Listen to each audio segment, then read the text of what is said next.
교회 문을 나설 때 진짜 시작되는 예배, 미가 6장 6절부터 8절로 말씀을 전합니다. 우리는 정해진 시간에 모여 찬양하고 헌금 드리는 것만이 예배라고 생각합니다. 하지만 미가 선지자는 우리에게 묻습니다. 행동에 따르지 않는 거칠뿐인 정성을 하나님이 정말 좋아하시겠는가? 당시 사람들은 성전에는 누구보다 열심히 드나들었습니다. 하지만 성전 밖으로 나가면 힘없는 사람을 괴롭히고 나쁜 짓을 저지르며 살았습니다. 겉으로는 신앙이 좋아 보였지만 사실 그들의 마음은 아주 어두운 상태였습니다. 당시 사람들의 열심은 대단했습니다. 그들은 하나님께 가장 비싼 송아지를 바칠까요? 수천 마리의 양이나 강물 같은 기름을 드릴까요? 심지어 내 아들까지 바칠까요? 라고 묻습니다. 겉보기엔 엄청난 정성 같지만 여기엔 무서운 함정이 있습니다. 이들은 하나님과 거래를 하려 했습니다. 내가 이렇게 비싼 선물을 드리니 밖에서 나쁜 짓을 좀 하더라도 하나님이 눈 감아주시고 복을 주셔야 한다는 계산적인 마음이었습니다. 우리도 혹시 하나님과 계산을 하고 있지는 않나요? 헌금을 이만큼 냈으니 복 주시겠지. 예배 안 빠졌으니 자녀가 잘 되겠지라고 생각한다면 그것은 믿음이 아닙니다. 돈으로 하나님의 용서를 살 수는 없기 때문입니다. 세상을 만드신 하나님께 부족한 것이 무엇이 있겠습니까?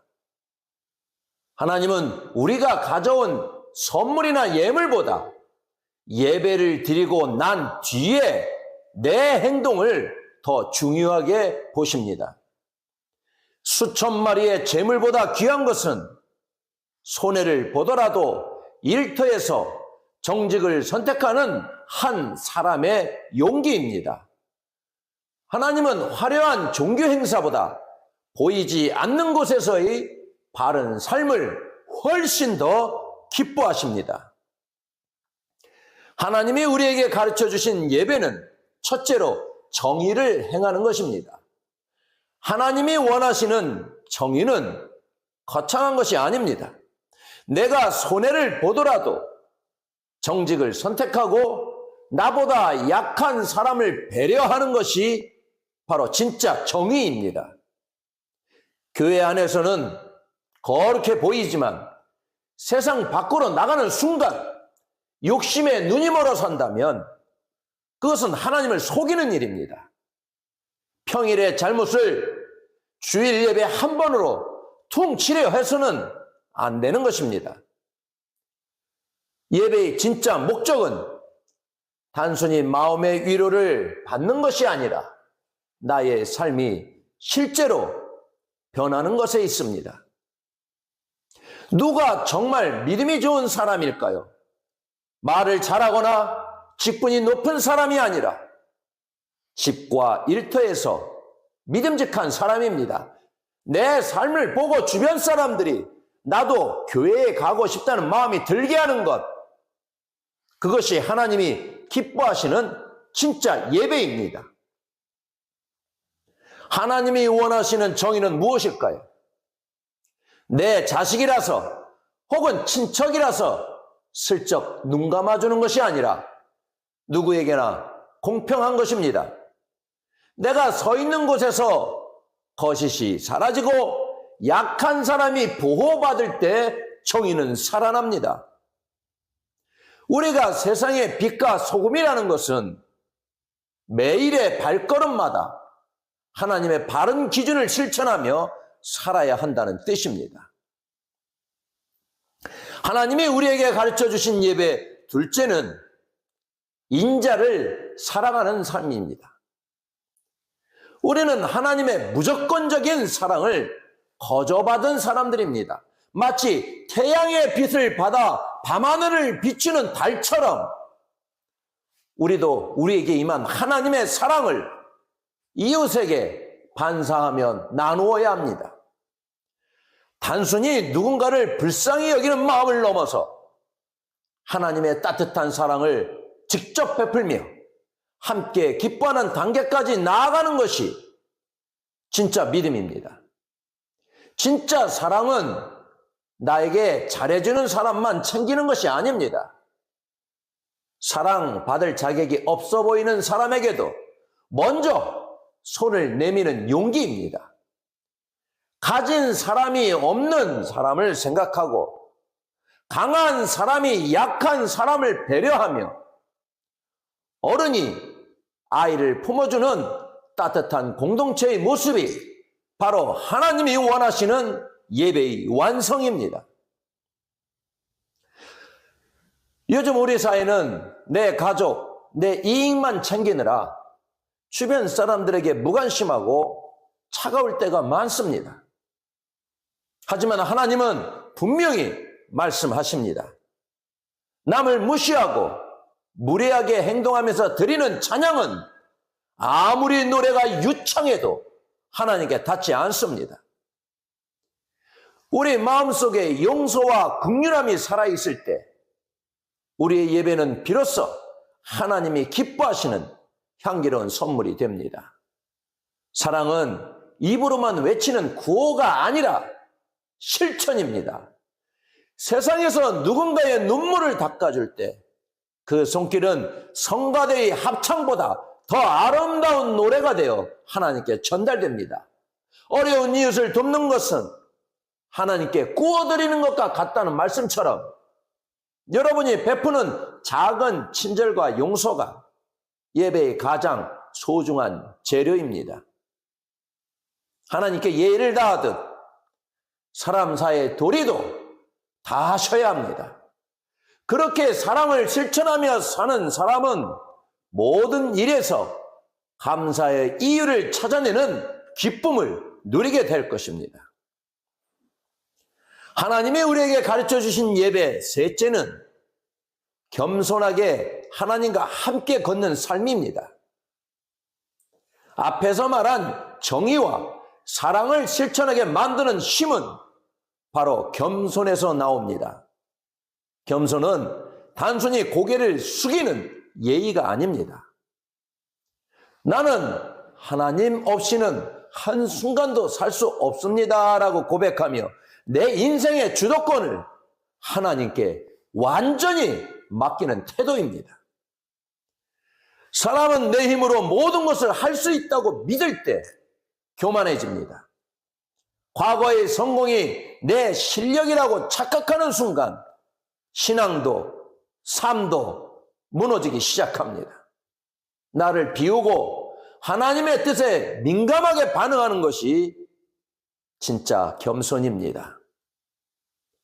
하나님과 함께 걷는다는 것은 주일 1시간만 교회에 머무는 것을 말하지 않습니다. 설거지하는 부엌에서, 바쁜 일터에서, 운전대를 잡은 도로 위에서 주님, 지금 제 곁에 계시죠? 라고 묻고 주님과 발을 맞추는 것입니다. 내 목표를 위해 하나님을 이용하는 것이 아니라 하나님의 마음이 어디에 있는지 살피며 그 길을 묵묵히 따라가는 것이 진짜 동행입니다. 매일의 일상 속에서 이렇게 하나님과 걷기 시작할 때 우리의 평범한 발걸음은 거룩한 행진이 되는 것입니다. 우리가 머무는 그 자리가 바로 하나님이 함께 하시는 가장 소중한 예배의 자리가 될 것입니다. 우리의 사명은 예배를 드리고 교회 문을 나설 때 시작됩니다. 우리는 세상을 향해 보내진 예배자입니다. 우리의 일터와 가정, 그리고 사람들을 만나는 모든 자리가 바로 우리가 드려야 할 진짜 예배 처소입니다. 일상을 하나님이 머무시는 거룩한 곳으로 바꾸는 것이 바로 예배의 완성입니다. 교회 안에서는 거룩해 보이지만 일터에서 내 마음대로 산다면 그것은 하나님을 슬프게 하는 일입니다. 직장에서 정직하게 일하고 동료를 아끼는 마음을 가질 때 그곳에 하나님의 성품이 나타납니다. 가정에서도 마찬가지입니다. 배우자를 존중하고 자녀를 따뜻하게 안아주며 내가 먼저 사랑을 실천할 때 우리 집은 싸움 대신 평화와 기쁨이 가득한 행복한 예배 자리가 됩니다. 나를 싫어하는 사람을 만났을 때도 마찬가지입니다. 마음속으로 몰래 그 사람을 위해 복을 빌어주는 기도를 시작해 보십시오. 누군가를 위해 간절히 기도하는 그 순간 내가 서 있는 평범한 자리는 하나님이 함께 하시는 특별한 것으로 바뀌어집니다. 어디서든 기도를 시작하는 바로 그 순간 그것이 거룩한 예배의 초소가 되는 것입니다. 정성스러운 제물을 많이 바치는 것보다 더 중요한 것이 있습니다. 바로 내 발걸음이 바른 길을 향하고 하나님과 겸손히 동행하는 것입니다. 교회에서 받은 은혜는 일상의 정직함으로 증명되어야 하고 뜨겁게 불렀던 찬양은 인내와 사랑이라는 열매를 맺어져야 합니다. 참된 예배는 내가 무엇을 받을까 고민하는 자리가 아닙니다. 오히려 어떻게 하면 하나님을 기쁘게 해드릴까를 먼저 생각하는 마음입니다. 나의 고집을 꺾고 잘못을 뉘우쳐서 하나님을 미소짓게 해드리겠다는 다짐이 우리 마음 중심에 있어야 합니다. 여러분의 바라고 따뜻한 행동을 통해 세상 사람들이 예수님의 향기를 맡게 되기를 소망합니다. 오늘 본문은 겉모습만 번지르르한 신앙이 가득했던 시대를 꾸짖고 있습니다. 당시 사람들은 마음은 쏙 뺀 채 형식적인 종교 생활에만 매달렸습니다. 그런데 지금 우리의 모습은 어떻습니까? 혹시 그들과 닮아 있지는 않나요? 겉으로는 정성껏 예배드리고 많은 예물을 드리지만 정작 삶 속에는 하나님이 싫어하시는 욕심과 죄를 그대로 품고 있지는 않은지 돌아봐야 합니다. 하나님께 헌금은 드리면서 세상에 나가서는 하나님의 뜻과 상관없이 내 욕심대로만 산다면 그 예물은 하나님 보시기에 아무런 의미가 없습니다. 하나님은 눈에 보이는 화려한 재물보다 우리가 하나님의 뜻을 따라 바르게 살고 이웃에게 친절을 베푸는 진실한 삶을 더 보고 싶어 하십니다. 예배와 기도가 우리의 일상으로 이어지지 않는다면 그것은 생명력이 없는 죽은 믿음입니다. 주일 예배를 드렸으니 내 할 일은 다 했다고 생각하는 것은 큰 착각입니다. 우리는 교회에서 받은 은혜를 그냥 간직만 하고 있어서는 안 되겠습니다. 대신 그 은혜를 가지고 세상에 나가 어떻게 하면 손해를 보더라도 바르게 살고 속이지 않고 정직하게 살 수 있을까를 아주 진지하게 고민하며 살아야 합니다. 하나님은 우리에게 감당하기 어려운 무거운 짐을 요구하지 않으십니다. 그저 바르게 행동하고 이웃을 진심으로 사랑하며 겸손하게 하나님과 함께 걷는 것, 이 세 가지만 실천해 보십시오. 그럴 때 우리의 예배는 진짜 예배가 되고 우리의 삶 속에 하나님의 놀라운 능력이 나타나기 시작할 것입니다. 이제 우리는 결단해야 합니다.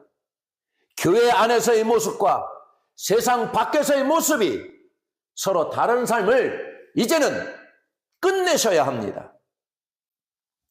교회 문을 나서는 순간 내 마음대로 살다가 주일에만 다시 경건한 척하는 모습은 하나님의 마음을 아프게 합니다. 어쩌면 우리의 기도가 응답되지 않았던 이유는 우리의 입술과 우리의 발걸음이 서로 다른 방향을 향했기 때문일지도 모르겠습니다.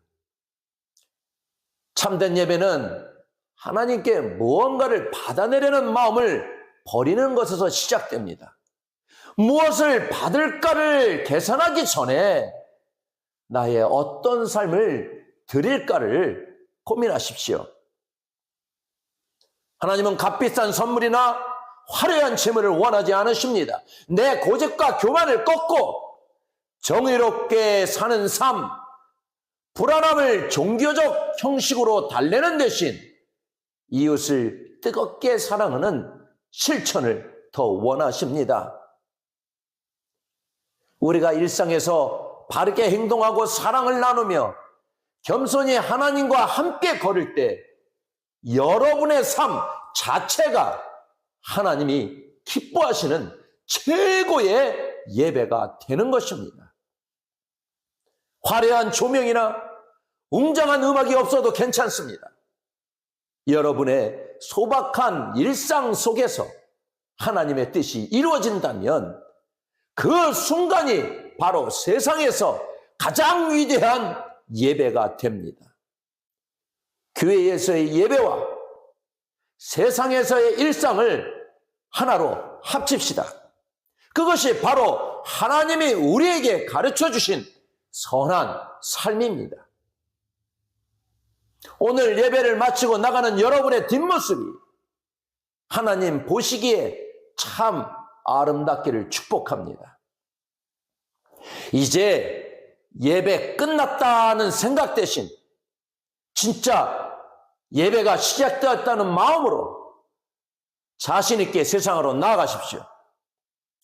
예배의 찬양 소리가 멈춘 바로 그곳에서 여러분의 성실하고 따뜻한 행동으로 더 아름다운 삶의 노래를 들려주시기 바랍니다. 값비싼 재물보다 정의를 실천하고 사람을 사랑하며 겸손히 주님과 동행하는 여러분의 삶을 통해 이 땅에 하나님의 나라가 이루어지기를 소망하겠습니다. 우리의 삶이 예배가 될 때 우리의 기도는 힘을 얻어 하나님의 마음을 감동시킬 것입니다. 그때 하나님의 능력의 팔이 나타나 우리의 삶 속에 놀라운 역사를 이루실 것입니다. 형식만 지키는 종교인이 아니라 삶으로 복음을 증명하는 진짜 예배자가 됩시다. 거칠애를 넘어 본질을 붙들고 내 욕심이 아닌 하나님의 마음을 따라갑시다. 이것이 하나님과 함께 걷는 유일한 길입니다. 우리의 남은 평생이 하나님을 감동시키고 그분이 기쁘시게 받으시는 향기로운 예배가 되기를 주님의 이름으로 축복합니다. 기도하겠습니다.